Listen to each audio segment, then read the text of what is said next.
The Miz impersonated LA Knight, yeah. But was it actually good? Yes, it was actually. The Miz is the lead story on the Raw review. The doors I've opened, everybody. This shows you how little there was to talk about from this episode of Raw. Yeah, there's a lot of individual things to talk about, but there's no big story. Well, no, I would say there are a lot of individual things to talk about that we've already talked about 3 weeks ago. That part.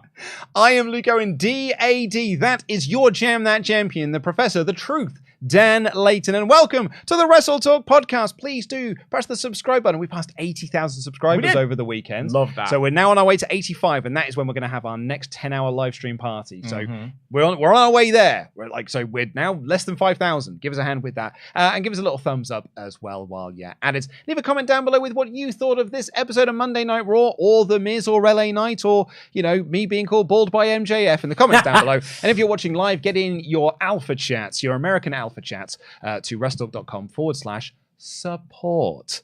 Apologies that this stream went live slightly late. Luke is regressing into being a teenager who spends too much time on social media and neglecting his real responsibility, his homework. Yeah. You've got your homework to do, like being live on the stream with the people. That's right. I was on Instagram Live. Yeah. Just chatting with my... I would say, upwards of 75 people. I mean, I did notice the time tick over, and in my head I was like, Luke's a grown up. You didn't tell me. Well, because first of all, you were in the middle of a story, and then second of all, I was like, between us, Luke's the adult in the room. Well, I did have to become the adult. We had a WhatsApp group for All In, when we were going to meet up beforehand, and man alive, it's like I was begging for someone to make a decision. Well, begging for someone to make a decision, and in the end, Andy just kept being like, "What's the plan? What's the plan?" Yeah. He messaged like 5 times, being like, "What's the plan?" within an hour period. So I was like, "Fine, Dad is here. We're going to this pub and we're meeting at this time." You had asked for my local area knowledge, and I had presented you with it. But then, because when I was a child, my mum told me not to be bossy. She kept saying I was bossy, and I was like, so that I internalized that, and since then I'd never make decisions for people. I'm always like, here is what we could do. And no one else was like, what are we doing? Then eventually I was like, right, we're going to this pub, we're meeting at this time. And we had a wonderful time. I had a great time. Yeah. Really, really nice. Got to see Sean for a bit. Yeah. Maggie from Fightful, who got was to see great. Sat, who I only get to see when we run into each other on Saturdays. And then we had a big old natter, which was very nice. Yeah. Let's hang out with Sat and his partner. It was a lovely time. Yeah. What a great weekend it was. What a great weekend it was. So let's talk about Raw then. Look, this was not a bad episode of Monday Night Raw. No, it was not. Because there aren't really bad episodes of Monday Night Raw. Like, since Triple H has taken over, I don't think there have been bad episodes of TV. There's never been an episode since Triple H has taken over where it has finished, and I was like, that was a dreadful TV show. Except for the one immediately after Raw. WrestleMania, sorry. Which was Vince. Yeah, there was a it was a bit of like Vince led in there, but even though we sort of popped for the heel turn and stuff with Brock Lesnar. Yeah, but it was if we weren't live, my God. Yes. But yeah, so it was, and I gave that episode 2 out of 5. So I don't think there've really been bad episodes, but I think we are in a point where it's just like nothing episodes. And I said at the end of my edited review, I gave this a 3 out of 5 show, which I think in hindsight was pretty generous. I think I gave that because it was really good wrestling up and down the card, was because we were in the same position storyline wise as we were last week, and that was the same as it was the week before. Yeah, and I'd go so further as to say we were in the same position storyline wise that we were about 2 months ago. Yeah. So when we came down to what we're going to do for this stream, I was like, man, I don't know. I really don't know. Yeah. Because here's a fun little bit of statistics for you. On May 16th, we led with the first team. Is this us? Yeah, that we led with Judgment. JD McDonough might join Judgment Day. On June 6th, our video was Judgment Day breaking up.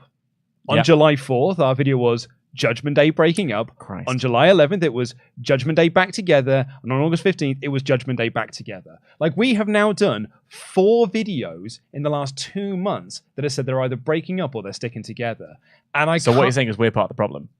Well, no, no, we are responding to what we're given. Yeah, and so I was like, I can't do Judgment Day as a lead again. No, people don't care about Becky and Trish through no fault of their own. It's because they should have had this finished off at SummerSlam. I've got a lot to say about. Well, I've got a reason about it. No surprise to poor Luke, whose ear I've chewed off all weekend about women's wrestling. But that was a great match that you're exactly right, should have been weeks ago. Yeah, pretty much. And so, but that's the thing is when things become stale, people don't really want to talk about it. Yeah. Oh, Sean's in the chat. Hi, Sean. Hi, Sean. How you doing? I hope you're getting some rest. Did you land yet, or is it still in the air? I think Sean had a terrible journey home. Yeah, it was like everyone did. Someone was like, "Oh, finally we get our own Saudi show." Like everyone's grounded and trapped on planes. Well, hello, Sean. Lovely to see you, bud. But yeah, like so we couldn't do Trish, and like I don't think anyone really cares about Rollins and Nakamura. Like again, it was really good. It's good promo stuff. It's just like no one buys that Nakamura is going to win the belt. I don't think anyone buys that Raquel's going to beat Rhea, even though I thought that was quite a simple and effective little segment, which is what's led us to this. I also think, and this is the sort of thing I find quite interesting. I often look at WWE's YouTube page to see what are the things that people have gravitated towards. Because if I can't think of anything, maybe that'll be my my lead into like, okay, cool. That's what people want to talk about. And that's the whole point of this podcast. It's all coming together as a community so we can talk about the things. Yeah. So what is it that people want to talk about? And The Miz, dressed as LA Knight, was outperforming Judgment Day videos. It was outperforming Rhea Ripley videos. It was outperforming Becky and Trish. And I wonder if that's A, because it was quite a good little segment, really. And actually, The Miz did a very good LA Knight impression. Or B, people are kind of done with the staleness of Judgment Day. Everything else. Yeah. If I may, first of all, Please thank God for The Miz. Second of all, I think a few times I've sort of used this little phrase, but essentially Raw has become less than the sum of its parts. Because what you have... And actually, I won't even limit it to Raw because sometimes on Collision or Dynamite, it's been the sort of same thing. What you just outlined there is a lot of segments that were actually quite good. Like, I thought the Shinsuke and Seth segment, when we get into it, I thought was really good. I thought that the main event was really good. This Miz section was really good. But together as a whole episode of television, it's not really a lot to sink your teeth into in terms of, that was a great episode of that TV program. So it is interesting then to go and look at the metrics and find out what, and I'm sure in no small part it's because LA Knight is involved even tangentially. His name is in the title. And it was a good segment. And it gives me, and I, because I'm a Miz fan, have a lot to say on this. So let's have a natter. So the segment was LA Knight's music hit and the place went banana for him. And I got real flashbacks to that time when Punk came back dressed as Jeff Hardy. Right. And it took the fans a little while to realize that it wasn't Jeff Hardy. And there was that one like emo kid who had the big hair and stuff who sat there really like folded arms and stuff, really annoyed about it. And I thought it was really funny. And kind of the same thing happened here is that LA Knight's music hit and a dude who walks out who did look like LA Knight because they've got the same haircut and and like he walked out and dressed it like LA Knight. I was like, oh, there's LA Knight. And it was only until he got to like, the end of the ramp I was like, oh, it's The Miz. Yeah. Dressed up as LA Knight. I was like, actually, that's quite fun. Yeah, it wasn't like when Kevin Owens came out with Steve Austin with an ill-fitting bald cap, was it? No, absolutely not. And he comes out and they announce that they're going to have a match at Payback, which is very good. And he does a pretty decent LA Knight impression of doing an LA Knight promo. I actually got a big pop. He said, like, if you like that, give me let me talk to you. Hell yeah. Sorry. Yeah. Yeah. And sort of making fun of the fact that he's this, the thing that he was talking about the other week, that he's an Attitude Era wannabe that is trying to like relive these glory days. And they have a very good final line. It was a good like usual Miz promo, whereas like anyone can be LA Knight, anyone can have a catchphrase, anyone can be generic and get over with a catchphrase. I don't say I'm awesome because it's a catchphrase. I say it because I mean it and I am it. And you're going to see that this coming Saturday at Payback. This was, I would argue, the best go-home segment of the entire show. I completely agree. As a go-home show, this was not a home run in terms of making you excited to like amping up your excitement levels. Like if I hold up like Jericho and Ospreay as like that was a segment that got me hyped to see their match. Yeah. None of the segments on this show got me hyped to see the matches outside of the hype I was already at. This one did.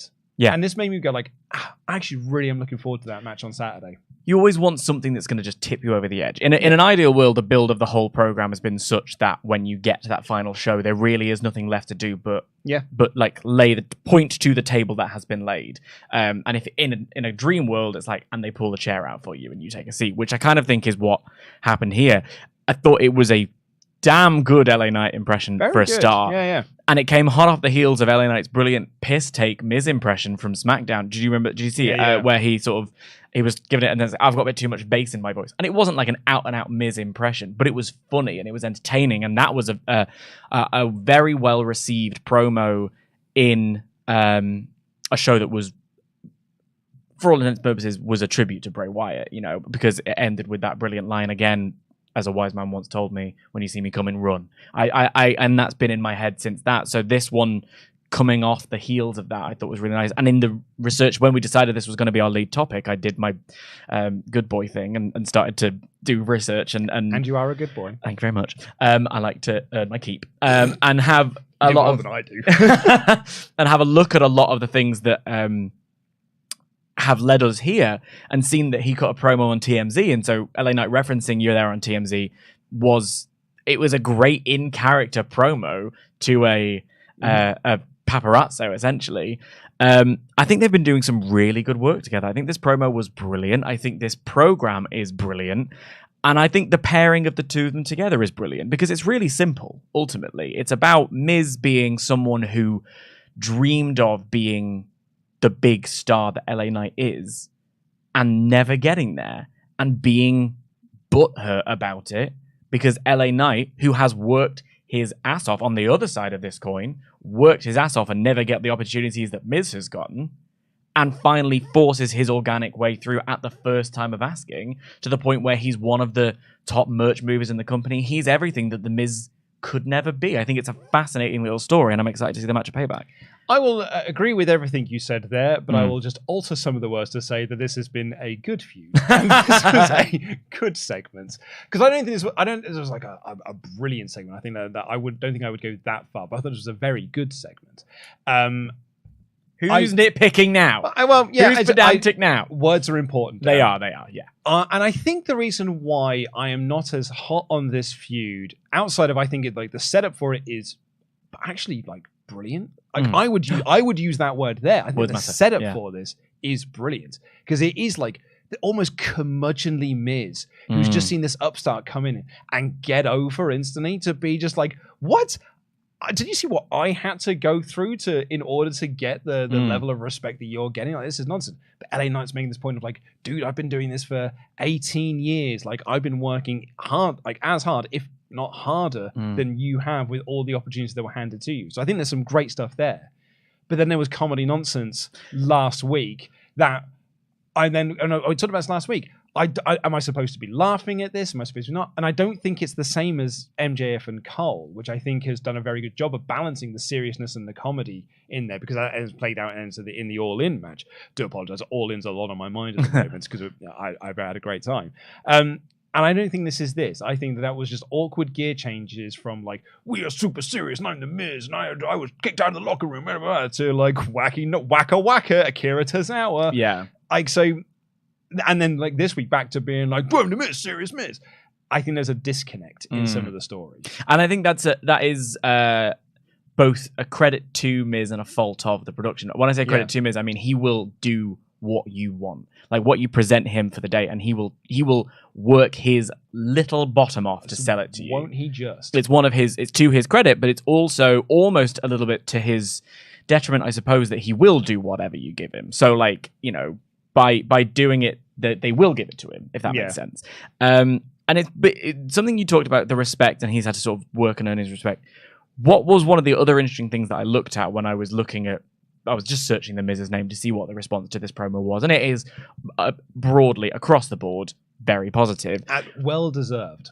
I was seeing other clips. So there was a clip of the WWE 24 documentary when he cashed in against Drew McIntyre in the Thunderdome, and 24 documentaries are in-house bits of propaganda. Let's not beat around the bush, but you get clips there of Randy saying you earned it, AJ Styles saying nobody works harder, and like clips saying that to Miz. Yeah, I get that, but also like he only won it so that Drew didn't have to drop the belt to Bobby. So like that's a really disingenuous thing to say to the Miz of like, you earned this opportunity. It's like, no, you're a placeholder because we don't have Bobby beat Drew for the belt. But it still means that he's a person there that they consider worth being in that picture. And I think the point that I'm trying to make here is that even where I was going to go was even what Bryan Danielson had to say on Renee Paquette's podcast when they were talking about Talking Smack.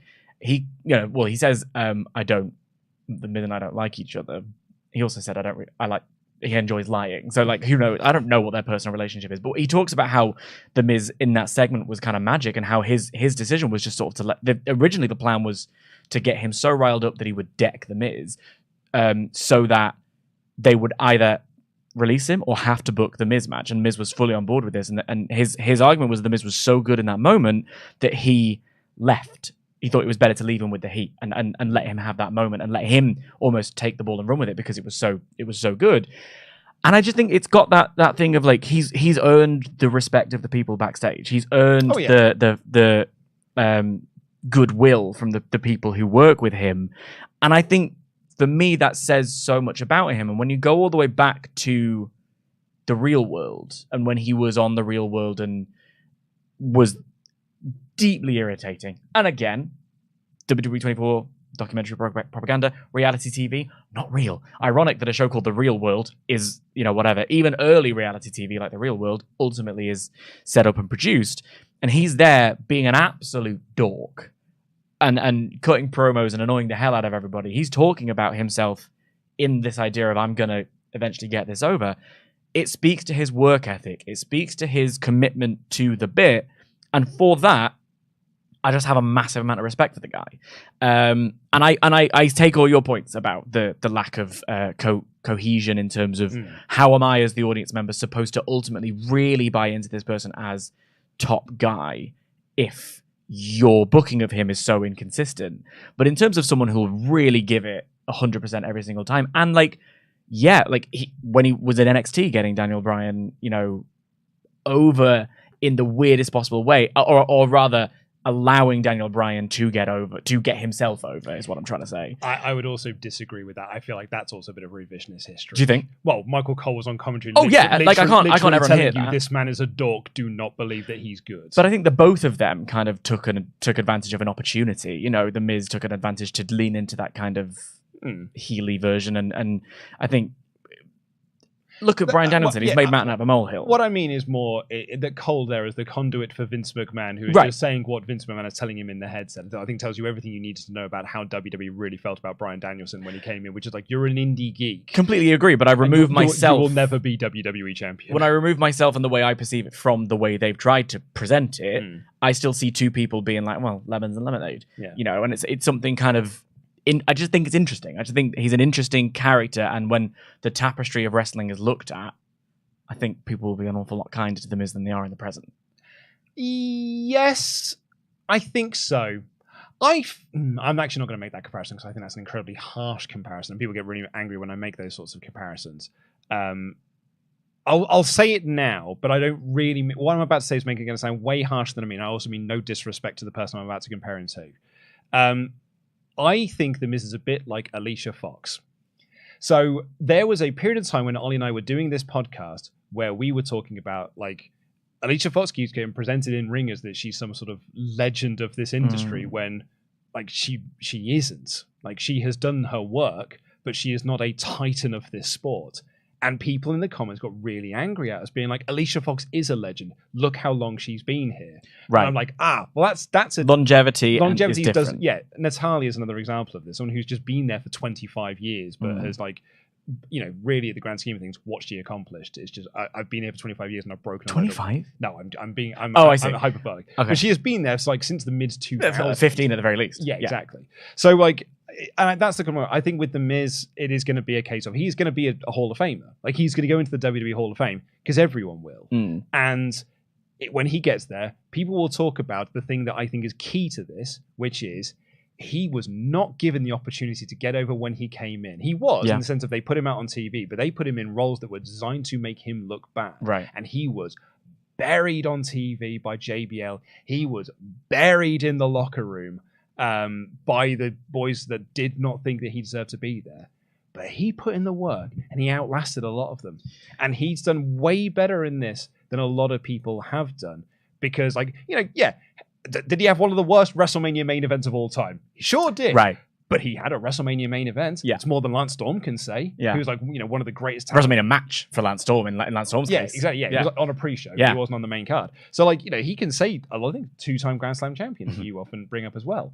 Last thing I wanted to say on this point here, on this segment rather, is that what we have here is a new segment that people can point to when I say, I think The Miz is okay. But he had that one really good LA Knight segment, which I'm glad for, because prior to this, when I've said I think Miz is okay, people would be like, but what about the Talking Smack promo? And I was like, yeah, that was, undo the maths, 7 years ago. Yeah, I mean, that's the one we've talked about existential crises in terms of timelines and wrestling recently a lot. But what about that great run he had in 2016? It was seven years ago. I'm going to take your comparison in good faith because I think you mean it in good faith. Yeah, I don't mean it. I'm not trying to rag on Alicia Fox. No. I think Alicia Fox did her work. I know exactly what you mean though, and it is the longevity specifically. It's someone who's been around. So when she was being presented as legendary Alicia Fox, I think it's fair to say, you showed up, you did your work, you were part of it, you were there in the Women's Revolution and Team Bad, and you got a very lovely Northern Light suplex. Well, exactly. But you weren't. She wasn't one of the guiding lights. And I think the difference is, what moments did you have? So you making that comparison, I completely understand, and I think it's an absolutely fair one in terms of talking about longevity and reactions to people. My counter to it is, I can actually think of a number of moments where Miz has taken what he was given and tries to sort of really elevate it, whether it's, getting the belt back off Zack Ryder post WrestleMania and the Maurice re-debut, or the Talking Smack segment, or this segment here, or the Miz girl, or things like that. There are so many moments of the Miz where he's has had moments, and I do concede as well. Moments are all about the follow up, and if you don't do anything with it, what is it? And you are right to point out that there can be a little bit of revisionist history when it comes to specifically. I watched a clip of a Daniel Bryan Miz talking about SummerSlam 2018, or was it when he made his return? I remember thinking at the time they could have made more of this story. That feud is rubbish. Right. But that's where the moment isn't followed up on. But I think he has had enough moments to justify a sort of you took breadcrumbs and tried to really make something out of it. Yeah. And that's ultimately what all of us should strive to do. We're given an opportunity, do everything we can to make it work. And I think that's what the Miz stands for. And it's that which is the reason I have that much respect for him. He is a reliable hand. Mm-hmm. And there's nothing wrong with being a reliable hand. Mm-hmm. You don't need to be Mr. 5-star wrestler. Mm-hmm. You don't need to be Mr. Multiple Mania main events. I think being a solid hand is really... A wrestling company needs that. And I think that's what he is. Yeah, and he delivers. But anyway, let's get into what you thought about this segment here in our Alpha Chat. So we're going to be kicking things off with Ben Vlarik, who said, actually good. Surprised? Why? Miz ring work is meh, and booking has been bad for years, but was there any doubt of his promo ability and charisma? He's great if serious, and if given... He's great even if serious, and if not, he's given crap material. Can be pretty funny too. Of course, he's great if serious and not given crap material. Right. Can be pretty funny too. Otherwise, this was good. Wish WWE would stop teasing a serious Miz and just do it already. Man's done it all in WWE, so reliable. Reward him. Not saying make him a top star because they shouldn't, but come on. While not as great as the diehard fans claim, he can do better. He does deserve that. Totally different style of wrestler, but remember how Mark Henry was never a big deal until he finally was with the Hall of Pain? Took long enough. Same for the Miz again. I'm not saying world champ, but come on, anything better than the crap that he has been given. I remember feeling really bad for MJF when people kept saying oh, he's just the Miz. I'd love to see MJF versus the Miz, and I'm like, man, I couldn't think of two more diametrically opposed people in terms of wrestler. I think people that I've seen the reason why people compared the two is because they're very good at talking. And I also think that they are hyper committed to their character or to that kind of obnoxious style, I think, which can sometimes rub people the wrong way. I can see why the comparisons are there, but I do think they're very different wrestlers. I mean, a very good promo, but eventually that bell has got to ring. And also, I did see someone say this in the chat earlier. I'm going to ask one of our moderators to fact check this because I'm very curious of what his win-loss record is this year. So I saw on Twitter 1 win and 33 losses. That's this year. what I don't know saw. if that's true. Yeah, that's what I want to check. If we can get a fact checker on that, because that means that he's won 1 match this year. Yeah, which he did lose to Snoop Dogg at WrestleMania. He did. Well, it was someone's got to cover for Shane. Yeah, exactly. Well, he's going to get beat by Shane instead. Charles Berg here said, while I find his in-ring work to be largely uncompelling, I don't think it's a stretch to say that The Miz is an orator when talking. That's really where he's in his element. I think his best work will come when he transitions to commentary or a manager. Commentary, I think, would be a really good place for The Miz. Heel commentator. I think you could get to less problematic Jerry Lawler levels of heel commentary. I think that'd be a really good role for The Miz when he decides to step out of the ring. Or I mean, like a manager in the vein of a Bobby Heenan, like yeah. I think that's a really good shout. He's going to be there for a long time. Bailey Reichart said, "This is the 3rd impression for The Miz. Who did he impersonate the best, Rock, Cena, or LA Knight?"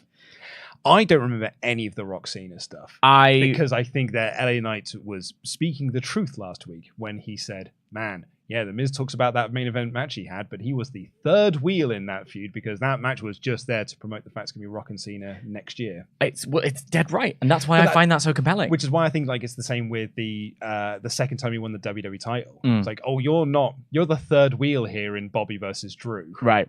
Yeah. Like you are actually figuratively not important, but we're going to make you the champion, even though you are basically, literally not important in this storyline. Yeah. Which is them booking rather than him as a person. That's where I always come back. Oh, dude, always come back to that. Like, it is never a shot at... according to Cage Match, he's 30-1 this year. Maybe they're not counting Snoop Dogg. Maybe. Yeah. Always, if you're ever talking about how I don't think a lot of it comes down to the booking. Let's get into the show itself, which kicked off with Sami Zayn versus Damian Priest, where they announced it's going to be Zayn and KO versus Priest and Balor of the Judgment Day for the tag titles at Payback. This was a very good match, actually. I thought the action between these two was really good. They didn't main event for a change, and JD McDonough tripped Sami Zayn when he was set up to do the haluva kick, and Priest hit the South of Heaven for the win. Very good. I like this as a little bit of continuation for the story, where they've been kind of doing for the last 4 weeks now, which is that the Judgment Day are only really picking up wins when JD is helping. Yeah, that's true. So it's a nice. I mean, it's ground that we've covered before, but you just do it again. And if we can't do this until after Payback, then just repeat the spot again. Yeah. And I don't think there's anything wrong with that in particular. And then the crucial part of this is that obviously JD helped him.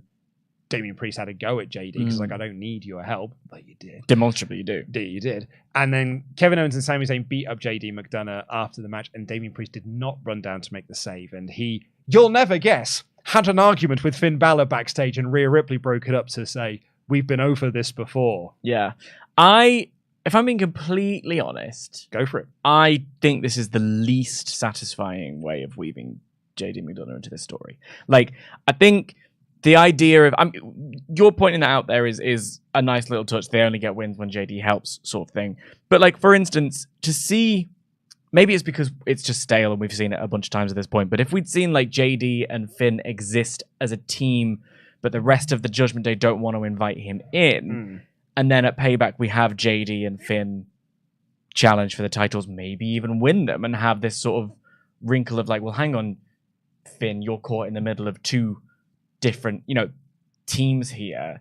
That for me is more satisfying narratively than this. But I don't know how much of that is because I've seen it a bunch and I don't feel any forward momentum. Yeah, I mean, to the point of this, we did a thing on June 6th. We did a podcast on June 6th that was talking about the tease of Finn Balor and Damian Priest having their problems with the breakup. It was June 6th. It is September next week. And to the I bring this up a lot. That is not long-term storytelling. That is a story that is taking a long time to take. Yeah, that's a fair assessment. Alongside, it's taking a long time to tell. And I think to their credit, sometimes like in the lead up to Money in the Bank or in the immediate fallout of Money in the Bank, and even I suppose in the lead up to SummerSlam in a way, like and when I say lead up, I mean right close by. When we're starting to fantasy book next steps, we get quite excited about it. There was some interesting stuff going on, but I don't think this is part of that interesting stuff to me. And I think when you point about June all the way back.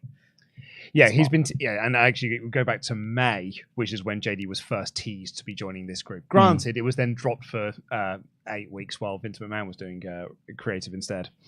But no, do keep telling me in the comments that he wasn't. That he wasn't what? Doing stuff in creative. Gotcha. It's just coincidence that the second that Vince McMahon can no longer be part of the creative process, that JD McDonough's back in his Judgment Day storyline, and Candice LeRae made it back to TV and the DIY teasers. I'm sure it's a coincidence. Anyway, backstage, Drew was looking at a picture, and Akira Tozawa walked up and laughed. And the reason why he laughed is because Matt Riddle had, like a teenage fangirl, had photoshopped the Drew into Matt Riddle's gear. It's the sort of thing you'd find on DeviantArt. And and Drew was like, look, we're not a team. We should really get on the same page before we say we're a team. And Matt Riddle convinces him that they should get front row seats for the New Day and Viking Raiders match. And when he says front row seats, he just means we're going to sit by commentary. I have more on this later. For this, I had literally no notes. I was like, this was a segment that happened. Well, Raquel cut a promo on Rhea, then we got the Miz segment, and then we got the New Day versus Viking Raiders. So you can now give your thoughts on that. Great. You like. Which was the... first of all, that match was long. Like, it was entertaining. It was a telly match, but it was long. It's about the Sami and Priest match. No, both. Yeah, I mean, New Day and Viking Raiders. I felt like a lot of time was given. I felt like a lot of time was given to this. We're on New Day and Viking Raiders, right? Sure are. Good. Because it wasn't bad. It just was uninteresting to me at this point in the show.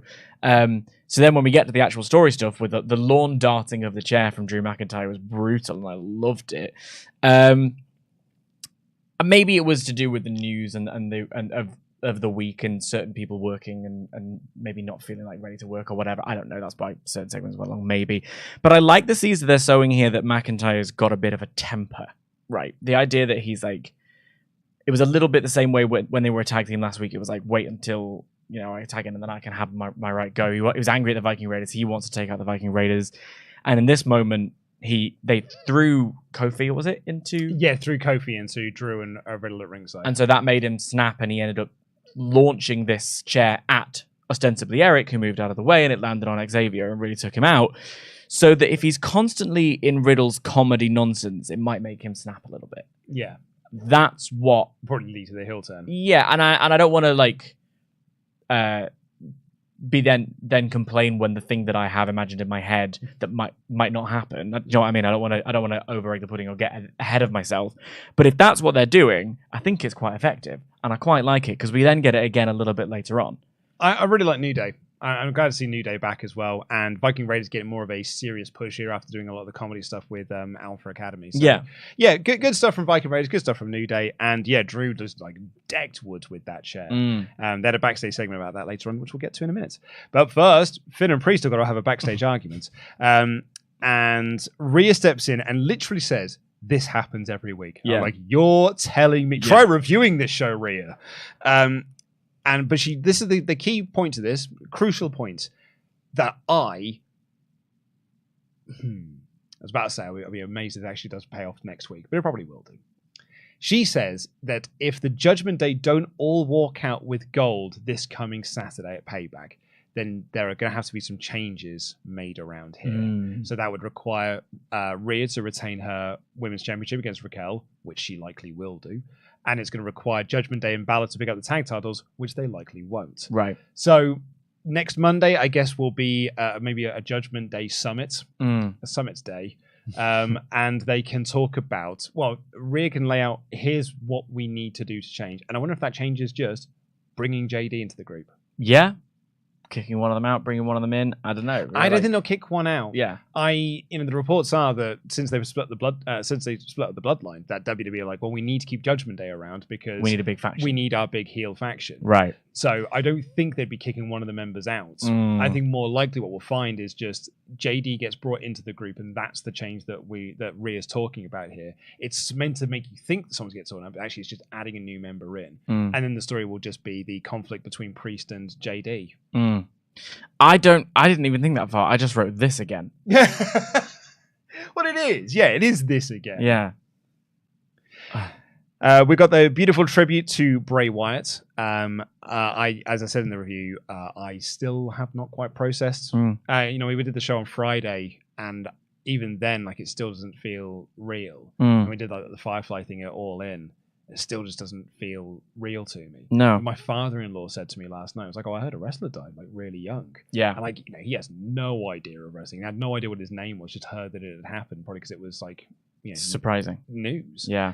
But yeah, still I've not fully processed it yet, I don't think. No. I think I'm that stage of grief. It was when the news broke late Thursday night, it was, I was just going to bed, and I didn't really...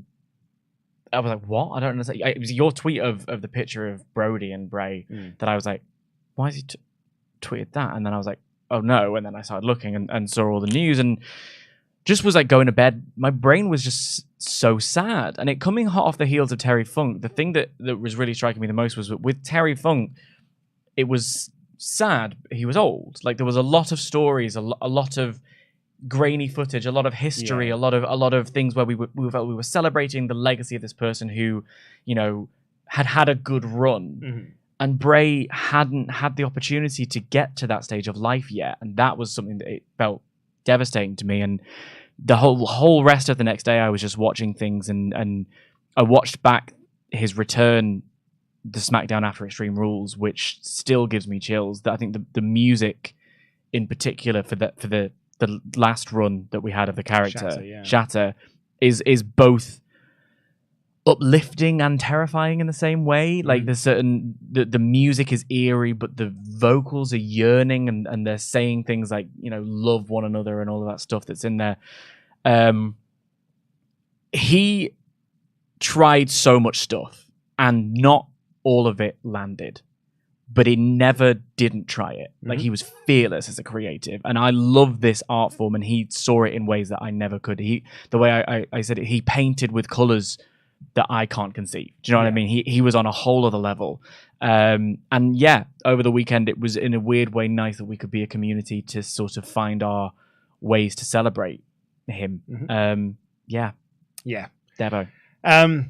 Please do continue to watch the video, because everything that we make from that video, of course, is being donated to the family. I found the weekend interesting as well, sort of like both the Friday and the Saturday, of seeing wrestling fans' different stages of grief and coming to terms with it, and the ones that turn to anger very early on, which is a perfectly acceptable part of grief. But it was then... I felt bad for the people that they were being angry against. I didn't see much anger. Like, poor old Denise got a lot of the I see. runs of people's anger while they were trying to come to terms with what happened. I got a little bit of anger on Instagram because someone said I was trying to profiteer off of his death by doing the podcast, and I was like, which is the opposite. Yeah, but I said, literally in the video, I said that all the money is being donated, and they were like, you were not clear about that. And I was like, I don't know how much clearer I could have been, but that's not, I don't, I'm not showing any ill will to that person who was having a problem before. You're right, because it's part of grief. It's part of grief. It's part of, and I think a lot of wrestling fans really did turn to anger quite quickly on that. And so I found that to be quite interesting. Like, if I was, ever involved in psychology in any way, like, I would probably look at that as a study and try and, like, and I think you could probably learn a lot of interesting things. It's because it was so, I think the other reason it's because it was so, not out of the blue, because there had obviously been the reports of how ill he'd been earlier in the year, but it is a jolt. Like, the news recently was that it was looking good. Maybe he was a return. We were talking about, like, will he be part of Cody's story? What will this be? What will this be? So I think, people there was a lot of raw shock, I think, for people. Was, yeah. So I'm not surprised that you're still processing. I'm still processing, and it's just so sad. Because it feels so senseless.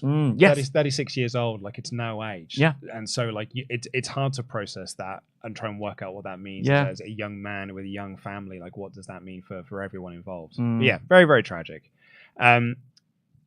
Awkward segue into back to Raw. Kofi was chatting with Drew and Riddle backstage because like Kofi came out of the doctor's room. Have we settled on Muck Riddle, by the way? I don't know. Some people in the comments were using Airheads because it's Airheads are still good, Glass Bros, but they said on commentary that Riddle had written down Muck Riddle. Okay, which I feel like they're going to get a lawsuit. I feel like Muck Riddle is probably the name that it is then. Yeah. But yeah, Kofi was came out and he said, like, Drew apologized to Kofi and being like, I didn't mean to do that, and because Kofi is not a stupid babyface. He was like, no, I know. It was an accident. It's like, I know you weren't aiming for him. And they said, it's all cool. And Drew said that they want to sort this out next week and they're going to have a tornado tag with the Viking Raiders next week. The bit that I liked here, which does edit even more into this idea, is that he said, I'm going to make sure I don't have to tag in. Which is like, I don't want to be in a tag team. Yeah. He's been quite abundantly clear. He doesn't necessarily want to be in a tag team at all. So, oh God, I'm breaking everything. You really were. You nearly took that out. It's fine. Everything's fine. So I liked that as a little extra little nugget in this potential turn that we're getting. Ludwig Kaiser took on Chad Gable. They had a very good match until Giovanni Vinci, the big prick, ruined it and caused a DQ. The Gunther Gable match is going to happen next week. Yes. It's not happening on the pay-per-view. I think that's a smart move. It's already a 6-match card, and Triple H likes to, as he said before, keep them trim. So, it's going to be on Raw next week. Also, I think it's a good way because it bolsters out Raw and it bolsters out SmackDown as well. And also, it allows them to do that New Day end of the reign thing. You know, when it was them versus the Usos for the tag titles, and it was like, if you win this, you will get the record. Yeah. It basically makes it, if Gunther is able to beat Gable, he gets the record. Yeah. But crucially, Gable has a victory over Gunther, so who's it going to be? So it's got that kind of flavor to it. I think, and like there is no, I think it's SmackDown. The day of SmackDown is when he's got the record. So it's like there's no show beyond Raw. It, yeah. Cole made that point on commentary. He said that if he can beat Gable next week, that basically guarantees him the record. And they were putting over, it's the record or bust next week, which I think is a really nice story. I didn't like the ending of this. With the DQ? Yeah. Yeah. Like the match went like 18 minutes. Yeah, it was long. It was long. Really long. And then it just ended in a DQ finish. And, I get that I think we're protecting Ludwig Kaiser in all of this. Like, I don't know. But isn't that what they're there for? Well, that's what we thought. But then we also were saying, like, I'd like them to get a little bit more. I'd like them to not be like Bebop and Rocksteady. I suppose so. But, maybe don't book the match then. Yeah. But yeah, like Gable got the win technically via DQ, and then Imperium killed him after the match. It was. I suppose to give you a bit of a Gable hope spot going into next week of like they laid him out on the go home show before their match, so. But a hope spot is I'm almost like, give him another big guy. There's another big guy on this card who's in a match that I didn't care about. Well, I guess you want to protect Bronson Reed.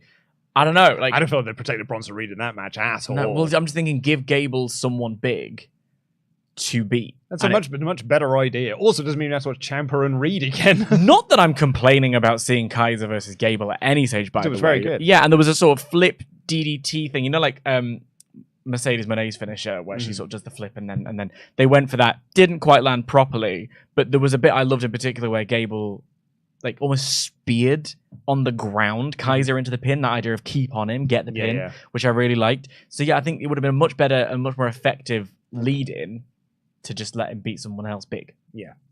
I think this is the right move for it to be on Raw.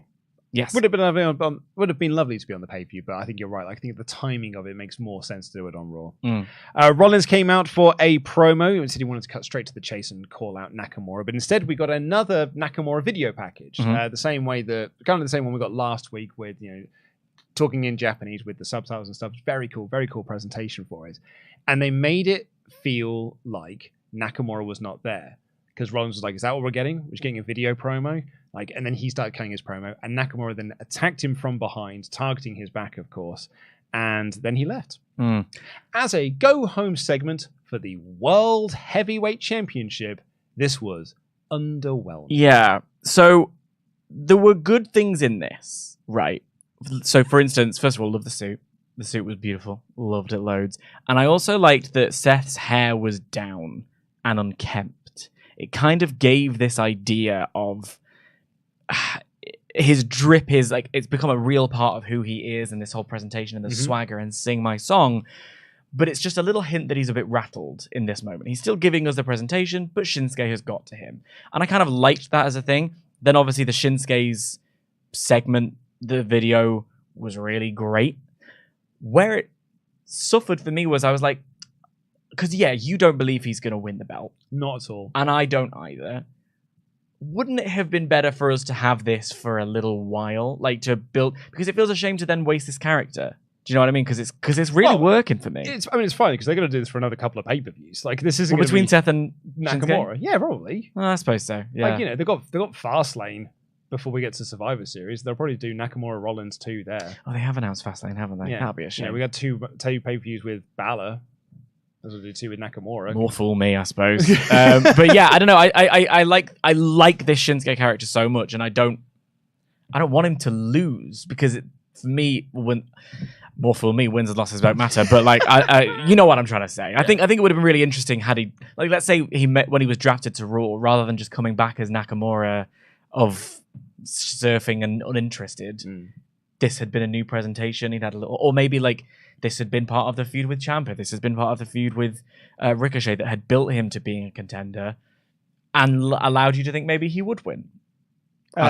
We had Sami and Kevin Owens cutting a promo announcing that it's going to be a street fight at Payback. Sure. And they said they're going to end this once and for all. So I will believe that when I see it. Let's hope so.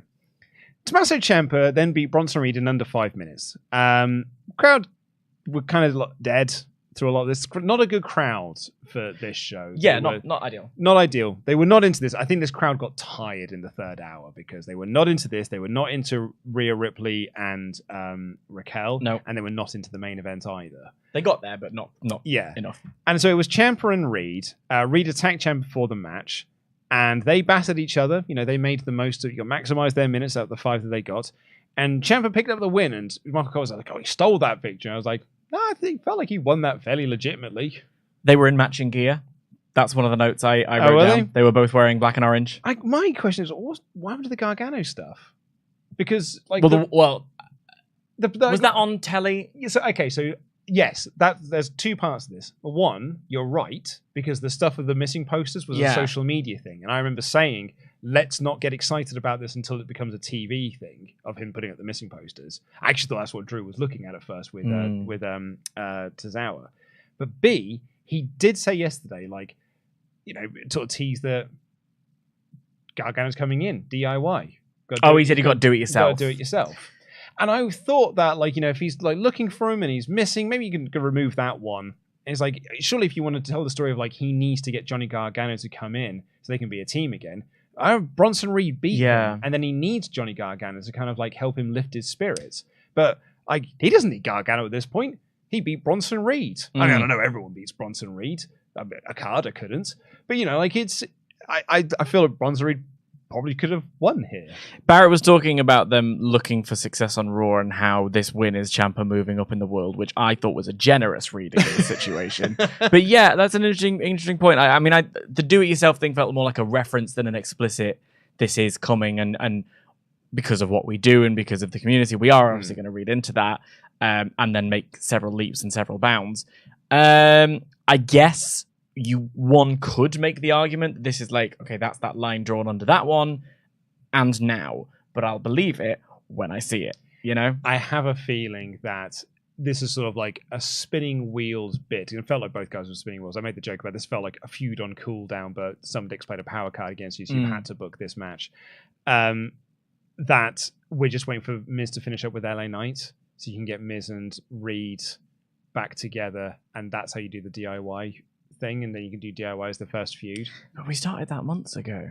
What? We started JD months ago, mate. No, and that's true. That's true. I meant Reed and why wouldn't just whatever.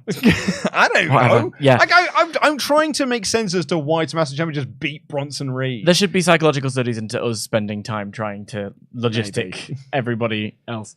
Not Kathy Gellert. This was the part of the show that really felt like a Dynamites. They just put all the women into one like half-hour segment. Yeah, they did. On Dynamite, it's just one 15-minute segment, but this was like a 1.5-hour segment. Here are all the women, because no tag titles on this show this week. Nope. Kathy interviewed Becky, who cut a promo on Zoey Stark ahead of their main event, and then Rhea Ripley came out for a promo, pointing out that Raquel Rodriguez is not Rhea bloody Ripley.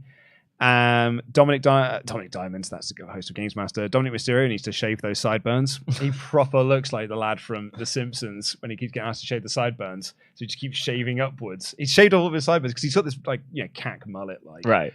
And I said the same thing about Mark Davis of Aussie Open. He looks like the lad from The Simpsons who was told to shave his sideburns. I don't watch The Simpsons. Why aren't you Tempest? Tempest would have really enjoyed that joke. Sure, there are people there who really enjoy that joke. I actually, despite the fact that the crowd were not into this because they do not buy Raquel Rodriguez actually beating Rhea Ripley for the belt, there was some good in this, which is that Raquel, they kept putting over, no one can stand toe-to-toe with Rhea Ripley. No one can overpower Rhea Ripley. And Raquel did it twice in this segment, one of which was overcoming interference or distraction from Dominic Mysterio. So, in terms of setting up a story of she actually can overpower Rhea Ripley, good. That's a thumbs up. The problem is just that no one buys any of the rest of it. Yeah. I think it's... okay. Equal opportunity whinging.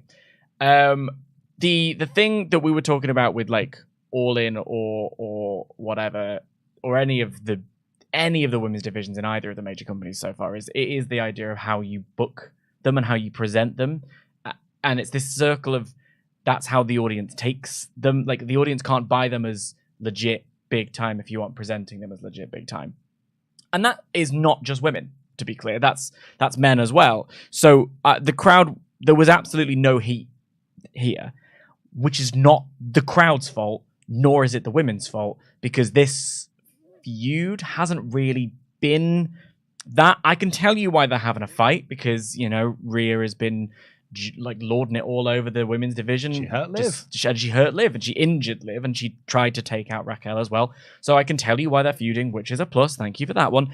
But also, this segment and the video package did more to get over Raquel as a threat than any of the story previously, because it showed her working out and how she's big and she's strong, just like Rhea Ripley. And in the way that we'd had Rhea running through the women's division, I almost wish we had Raquel running through.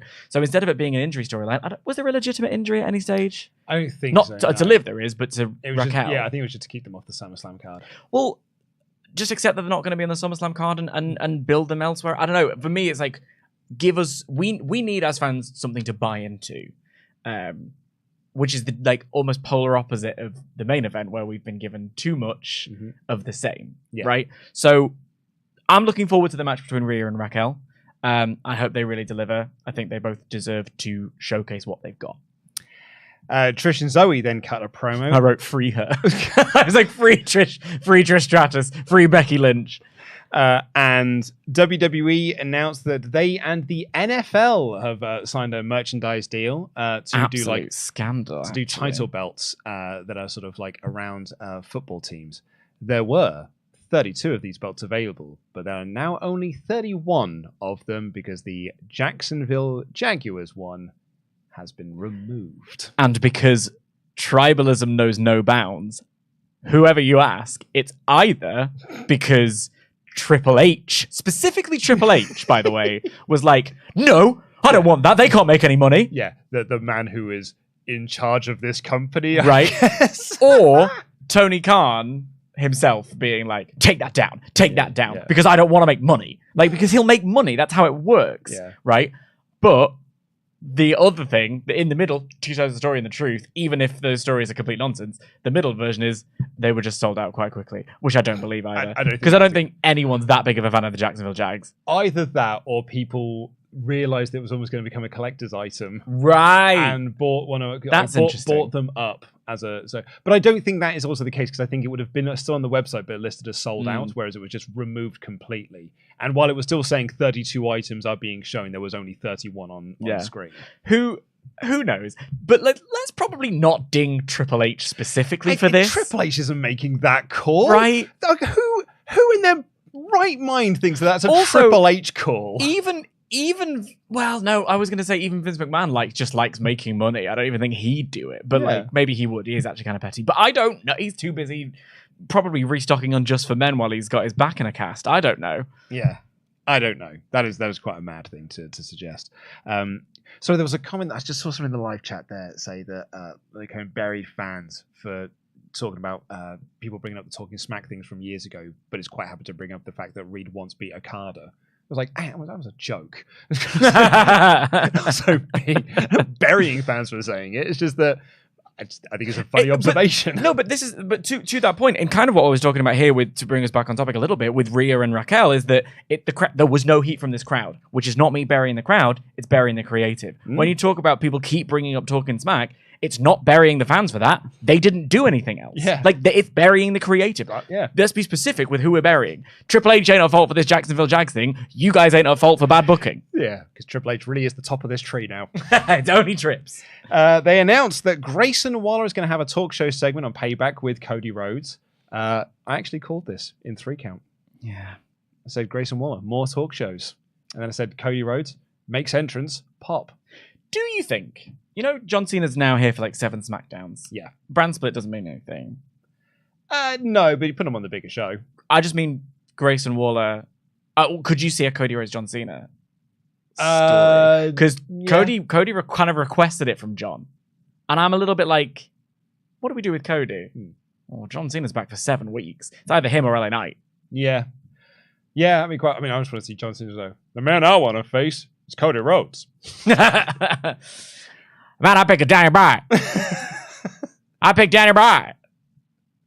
I just had that in my head. We reviewed SummerSlam 2013 for WrestleTalk Extra, and Dan just kept doing his impression of John Cena hand-picking Daniel Bryan as his opponent. It doesn't sound anything like John Cena. The 7th man is Daniel Bryan. The 7th man is Daniel Bryan. I picked Daniel Bryan. Oh, robot man. Great video package for Terry Funk. Yeah, lovely video package. Like you said, that wonderful grainy footage. Yeah, it's very different to the Bray Wyatt one because like that is really like they show like the rocking chair with everyone doing the firefly. So it's a very different style. This is Legends talking about the great that he did. Yeah, and when we talked about this on Thursday after he passed, we talked about it on the Dynamite review. That one of the great, like not great things, but like one of the nice things is just been wrestlers sharing their stories. Like, oh, this is my Terry Funk story, or like this is my Terry Funk moment. Like that was just like it's been really nice. Yeah, you got that in this video package. Yeah, it's lovely. And then we had our main event of Becky Lynch and Zoey Stark in a Falls Count Anywhere match, and they showed Tiffany Stratton in the crowd. The crowd were dead for this match, which I think is unsurprising in a way. But I have a fundamental problem with this match. Okay. So this match was designed to let you know that the stipulation this Sunday matters, which is that Trish cannot run away from Becky. And B, it keeps Zoey Stark from interfering. Well, in this match, they kind of nailed one of those points because she was whacking her with the kendo stick and Trish ran away. Like, well, Trish won't be able to do that this Saturday because it's a cage match. That's lovely. But Trish then just came back anyway. And it's then, because of that, it means that the second idea of this, that it keeps Zoey Stark out, falls down because Becky then just beat them in a 2-on-1 handicap match. Right. So this served, this sort of tried to do 2 things, and it managed to fail at both of them. Yeah. I can't argue with that. So the only way that I can really respond to this match is to remove myself from the nonsensical logistical black holes that they put themselves in because they refuse to finish the story. I didn't mean to do that. And just say it was a very fun main event, which it was. And I actually want to give a lot of credit in various places to this match because you are dead right on that. Like there's no argument against that. That's exactly the truth. And thank you. And I takes one to know one. But like it was a really entertaining match, and I think one of the best things to come out of this never-ending story is the chemistry between Zoey Stark and Becky Lynch. They have. It has raised Zoe's profile massively. Yeah, it's got a massive rub, and I think if I'm not wrong, and I'm happy to be corrected, Zoe's beaten Becky. She's beaten her. But Trish has never really been able to on her own. She hasn't done it on her own, no. Right. Whereas, but I think Zoe even beat Becky with the help of Trish. Okay, right, fine. Regardless, Zoe has a win over Becky. Zoe has got a win over Becky, and it's lifted her up in a big way. And I think it's got to show off what she's got. And when you contrast it to the singles matches, even the ones that have gone a bit nonsense, we talked about it last week. Do some smoke and mirrors, or whenever it was that they had that match on Raw that was completely. Well, this has become the Cody Rhodes half hour. But it wasn't on the show. We've got to try and mention him somehow. It wasn't. I missed him. The smoke and mirrors of like do a brawl over the arena, whatever. Like that's what they should have done, because the match with Trish was sloppy on Raw, and it worked here in a big way. Kendo sticks are ubiquitous at the moment. During the hardcore match on SmackDown, that wasn't a hardcore match, it just was a match, which was, I guess, no DQ. I kept thinking about all of the nonsense plunder of the Attitude Era, like the stop signs and the cookie sheets and the where's he got that bowling ball from, and all these things that were under the ring. And I was looking for that kind of chaos, and now all we have are kendo sticks, tables, and the occasional chair. Yeah. That's really the only thing, and I don't know if it's a PG thing, but I'm like, I'd love to have some of that nonsense back in. Yeah, that's what's been programmed into the ring physics of WWE. Can we have one or two stop signs? I mean, we were talking about this after All In. Like Maggie was asking, Maggie from Fightful was asking us, like, what was the things that they put into Jon Moxley's head at All In? We were like, oh, it was skewers. And then she was like, why were they under the ring? I was like, because it's pro wrestling, Maggie. Yeah. They put them there. In an ideal world, you should just be able to believe that under the ring is a random item generator or like a 3D printer, and you just go, I want those skewers, and then you're ready to go. But I'm like, I'd love a little bit more. But they used what they had, I think, really, really well. Trish throwing the chair and hitting Zoey. I don't know whether or not that was planned or not, but it kind of gave me this idea that like Zoey's starting to outgrow Trish a little bit.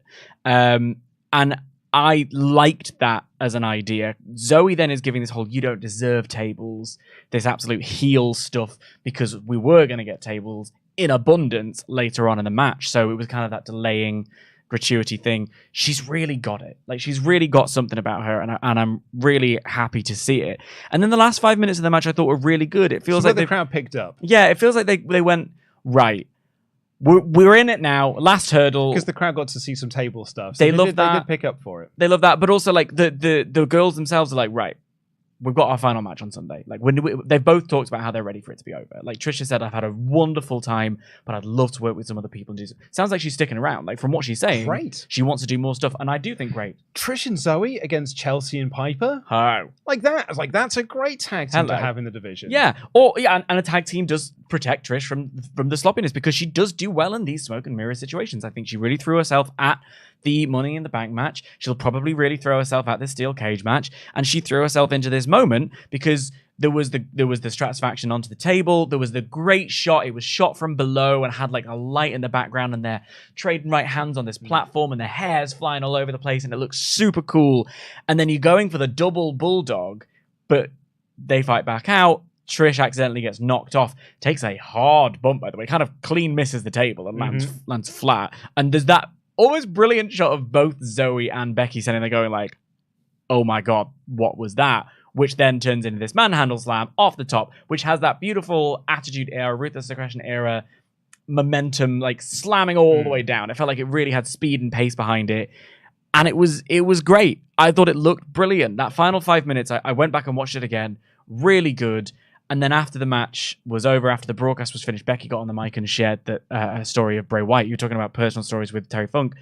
The reason she was holding Bray's armband up in the air and being so emotional was she shared the story that before her first TLC match, she didn't know how to put up tables. She didn't know what she was doing with tables. And Wyndham Rotunda, Bray Wyatt, had specifically taken time out of his schedule to teach her and help her and guide her through. And even on the day he had his own match, and made a point of really being there to guide. So it felt like the table fest was in a way her own personal tribute. That's nice. Which I thought was really lovely. That's really lovely. And she was very emotional at the end of this match when she was holding up the Bray Wyatt armband. She was. And I just, I don't know. I really enjoyed this last 5 minutes of this match. In many ways, I thought it was brilliant.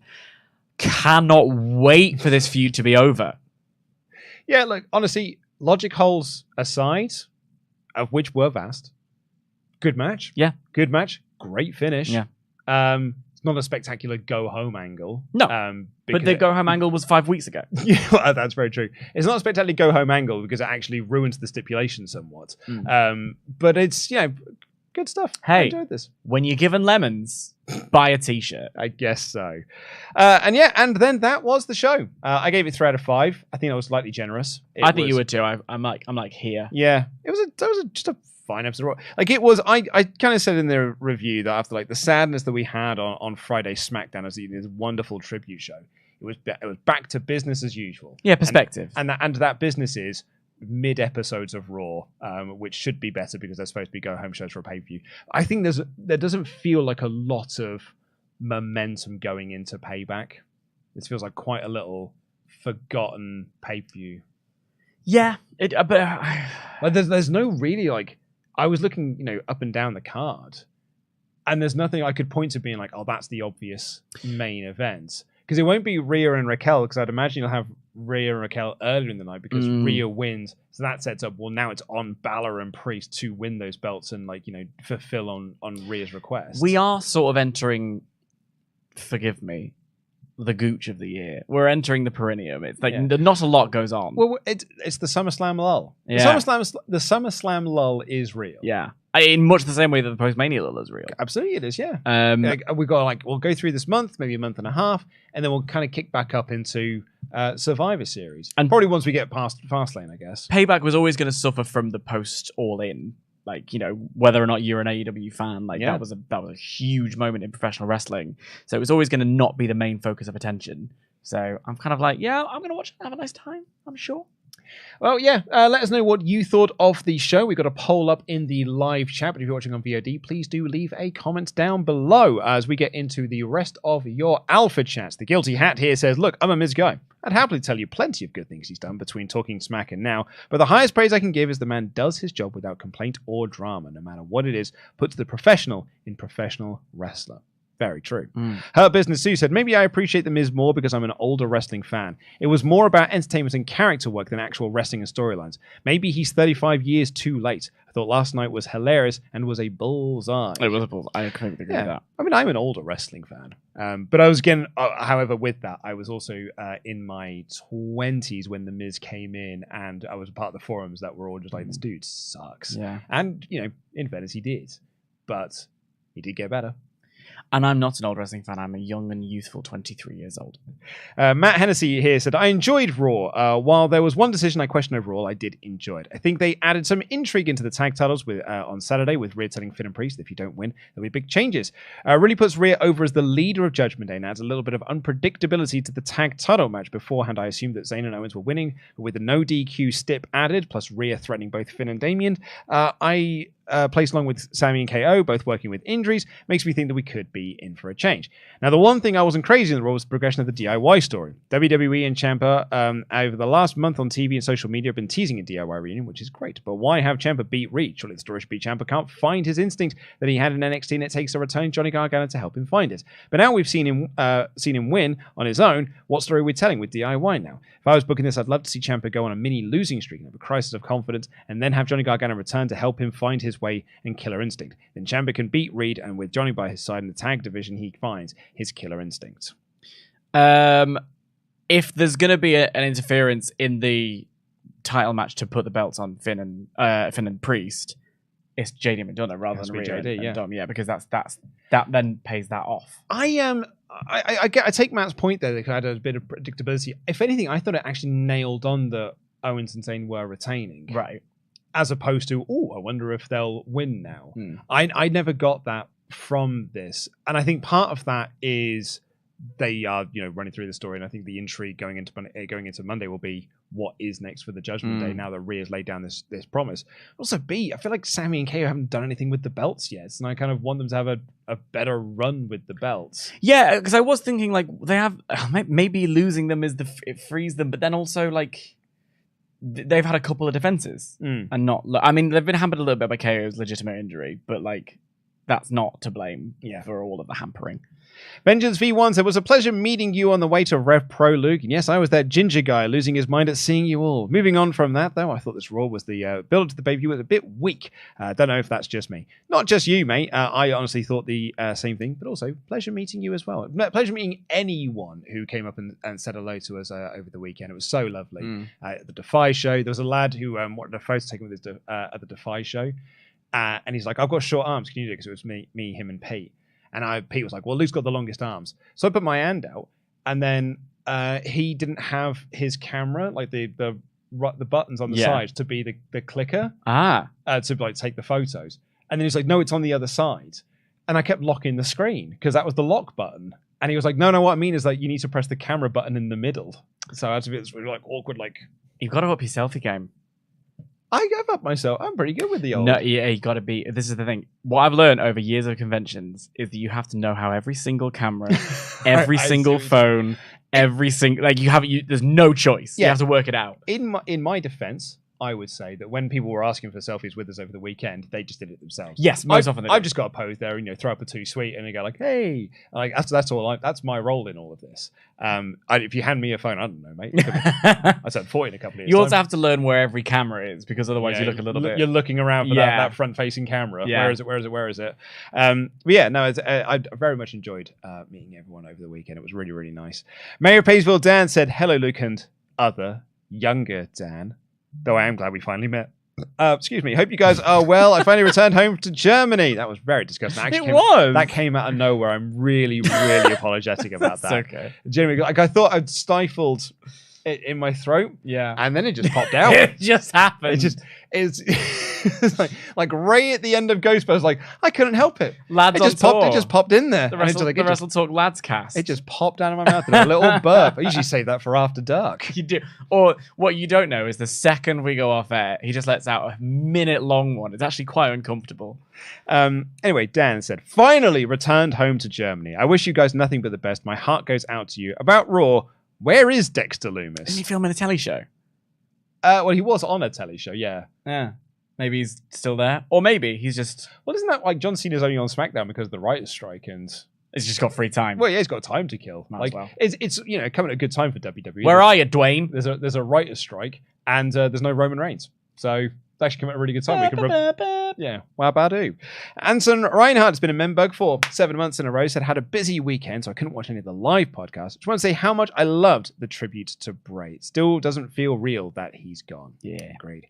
Cameron said, "Hey guys, today's my 24th birthday. I was excited to lay in bed and listen to the pod, but nothing really happened. So I'll leave you with a pun. Watch the 3 count. All I could think about was when Ollie got to cross, and anyone who he's feuded with has suffered the cross sequences." It's just such a stretch. Cameron's thing or the carrying cross fantasy booking? No, cross sequences. You don't like cross sequences? It's a stretch. I could easily see a wrestler who has cross as a last surname naming that as their finisher. Carrion sequences. That's worse. There's no good answer. Yeah, there is no good answer, and that one's worse. Cross sequences. It's just such a reach. Cross sequences. I know. Say it with me. Cross sequences. The more you say it. No.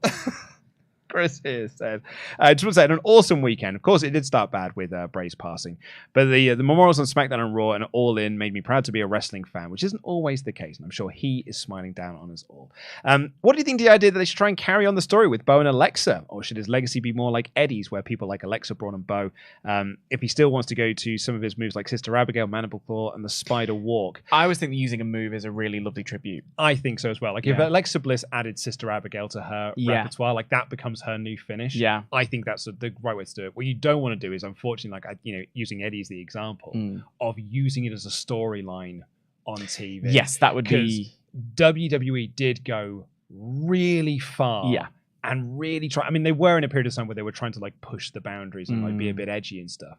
But yeah, a lot of the Eddie stuff did make a lot of people very uncomfortable. Yeah, no. You know, and it wasn't worst promotional tactic of the year, most disgusting promotional tactic of the year in the Observer, because they were just doing multiple storylines about Eddie Guerrero passing. Yeah. So I would rather they don't. Yeah. But I like the idea of, say, Alexa, or if Bo does get a singles run, he uses the Sister Abigail as his finish. Yeah, I think offering, it would be a shame. That's one of the things that I was, you know, of many things that I was really sad about. I was like, I one of the clips I watched was Bray saying, "Oh, there's so much of this story that we haven't really explored or gone into yet," and it really did feel like this, you know, Uncle Howdy and all of this storyline, the Wyatt Six we've heard about, Eric Young was going to be involved, and like that never got to come to fruition. And I wish we'd got to see it, because I think the Firefly Funhouse was.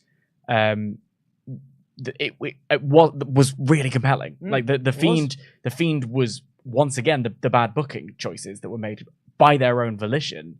That's what really made the Fiend struggle. His commitment to the story and his commitment to the character and the Firefly Funhouse was always really interesting. So I was sad that we never got to see that, but it is one of those things of don't be sensitive with it. You know, I think the moves are far more of a fitting tribute to this person than anything else. I also think it's going to end up being worse for the company long run, because in 2006 they had the benefit of not having social media. True. Whereas now, when social media really does put a microscope on decisions that you make, I think you really backfire. Yeah. And our last one here, I believe this comes from 3Pork3, who says, "Hey guys, got my girlfriend and I tickets to Payback this weekend. It'll be my first pay-per-view that I am attending. She is not a wrestling fan, so I'm excited to see her reaction. Love you guys. I always start my day with your podcast. Jam that jam." I hope you have a brilliant time. Me too. Because if there's one thing I've learned from this weekend, is that everyone should go to a live show at some point. Like Rev Pro was so much fun. So good. All In was incredible to be there live. I had such a good time when I went to SmackDown at the O2. I was saying this over the weekend, but like, because this felt like our WrestleMania, and I said this on yesterday's show as well. Like, this felt like not our WrestleMania, but it felt like the closest I've felt to a WrestleMania, because I've never been to one. In terms of there was just wrestling shows everywhere. Yeah. Like Defy had their show and Progress had their show on the Saturday. And then Right Cabaret on Friday. Right Cabaret on the Friday. But there was also like Eve and Choco Pro were doing their things. And it's like, I wish I had enough time to be able to do all of it. And when people talk about like their Mania experiences, like when they used to have like the big Mania weekends, which they haven't really done since the pandemic, where there's lots of wrestling promotions doing things, that people would sometimes leave shows halfway through because they want to get across to the other next one. I was like, oh, I've seen one of the matches that I really want to see here, but I've got to get across the road to the other one. You can't really do that sometimes in London because because it's quite far. It's in Camden. Yeah. And like getting to Hackney Wick's not that far, but it's far enough. We have a great transport network, but everything's about an hour away. So like it's, you know. Yeah, and you couldn't really do it in Wembley either. And even you with your time optimism. Even with my time optimism. Yeah. Like we finished Defy, had something to eat, and then got back, had time for one drink before we went across to Rev Pro. I thought we were going to have loads more time. I was actually even considering like sticking around for the Progress show because we were there. Yeah. And I wanted to see Simon. Congratulations to Simon getting in the AEW show, by the way. Yeah, great. Yeah, awesome. Love that. But yeah, I wanted to be able to do all of it, but man, it's just not enough time. Yeah. But anyway, go and have a great time at the show. Even a casual can sometimes just feel the vibe and the bug in the moment. So yeah, hope the show's great. Go to as many wrestling shows as you possibly can, because it's always an awesome time. Speaking of awesome times, thank you so much for joining us here. Please do press the subscribe button, give us a little thumbs up as well, leave a comment down below if you've made it this far, and we will see you. To the poll. Sorry, we're going to do the poll. Yeah, I thought you were just leaving. I was about to, but you have reminded me to do the poll. We'll be back tomorrow with our Payback predictions, with myself and Pete going through the Payback predictions, and then on Thursday it'll be Dynamite. Then on Friday, it will be currently it'll be All Out predictions. There's a chance that I think it will be All Out predictions. I was about to say something that I now physically can't do because time optimism is one thing, but I actually don't have the time to do it. So it'll be All Out predictions on the Friday. So it'll be Dynamite on the Thursday, All Out on the Friday. Sorry, Dynamite on the Thursday, All Out on the Friday, SmackDown on the Saturday. Sunday will be the Payback review and the All Out live reactions, which is yourself and Tempest. And then on Monday, it will be myself and Ollie Davis reviewing All Out. Right. So who's reviewing the Payback? That'll be Ollie and Pete reviewing Payback. Bit of everybody. Bit of everybody, yeah. Bit of all the flavors. Yeah. We aren't doing Payback live reactions, though. Because exhausting. We're all quite tired. Yeah. And some people need some take some rest. Yeah, So even those of us without families to look after need to sleep now and again. But yeah, that is this very busy week here on the WrestleTalk Podcast channel. So please do subscribe because enable those notifications to know when we are going live. But until then, I've been Luke Owen, DAD. That has been your Jam That Champion, the Professor, the Truth, Dan Layton. Jam that jam.